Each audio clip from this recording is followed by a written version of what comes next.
மலேசியாவிற்கு வருகை தாருங்கள் ஆண்டை நாடு அடுத்த ஆண்டு அனுசரிக்கிறது.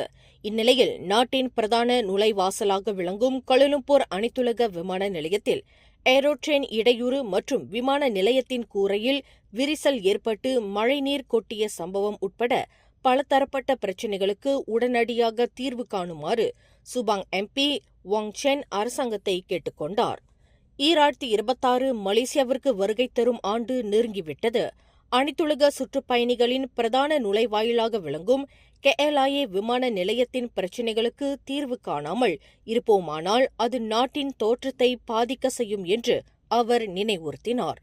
இந்நிலையில் கிட்டத்தட்ட 30 ஆண்டு கால பழமை வாய்ந்த KLIA விமான நிலையத்தின் முனையம் ஒன்றில் ஏற்பட்டுள்ள இடையூறுகள் விரைவில் தீர்வு காணப்பட வேண்டும் என்று வாங் சென் வலியுறுத்தியுள்ளார். மேலும் செய்திகளை தெரிந்து கொள்ள கீழே இருக்கும் பெல் பட்டனை அழுத்துங்கள். உங்கள் மகிழ்ச்சியை வெளிப்படுத்த லைக் மற்றும் ஷேர் செய்யுங்கள். தொடர்ந்து திசைகளோடு இணைந்திருக்க சப்ஸ்கிரைப் செய்யுங்கள்.